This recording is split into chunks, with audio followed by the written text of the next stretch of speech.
Hi, I'm Stephanie Alexander and I'm the founder of the Stephanie Alexander Kitchen Garden Foundation. And that's what I do mostly these days, although I still find time to write.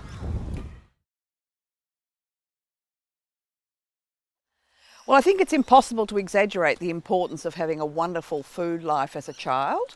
And it certainly made me realise that when you've got positive models all around you and you're having food on the plate that's actually got some connection with what's in the garden, that you just grow up without even thinking about it, but making that connection between care in the garden, gorgeous taste on the plate. That just seems natural.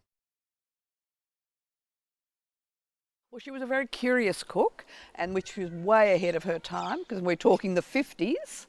And she would actually really delight in cooking an ordinary ingredient in an unusual way, because if she thought her Polish friends or her Austrian friends had suggested to her, we do this with fennel seeds, for example, or we make bread and we put caraway seeds in it, she'd think, that's a nice idea, I'll try that. So we were accustomed to having things that were a bit unusual.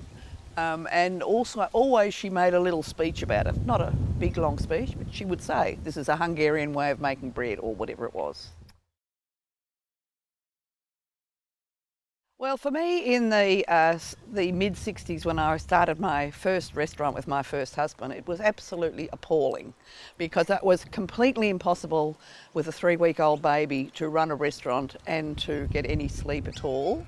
And I think the thing was I was so close to it and so involved in it, which I think happens for a lot of women in this sort of situation, that I couldn't stand back and say, no, hang on, I've got to do something about that. It was just every day, full on, in there, do it, do it, do it.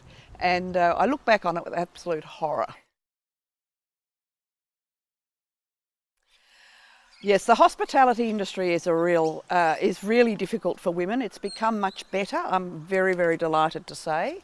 I think people have understood that working conditions have to be realistic, that family has to take, is an important part of being alive, and you have to accommodate that somehow in your working conditions. I've made some marvellous friends in the hospitality industry, most of them women, and I've admired the way that they have coped. Well, it goes back to childhood. It goes back to my belief that this is the way to encourage young people to eat beautiful food, to be aware of the relationship between freshness and what they eat. So that I really wanted to introduce a program that could happen at school with young children whilst they were open to new experiences, curious, energetic, and it had to be fun and it had to be hands-on. And I have to pinch myself these days when I see how successful it has been. Well, both my girls are grown up with their own lives and their own careers. Neither of them has anything to do with hospitality, I might add, which is probably significant. I do encourage them to be strong. I do encourage them to be independent.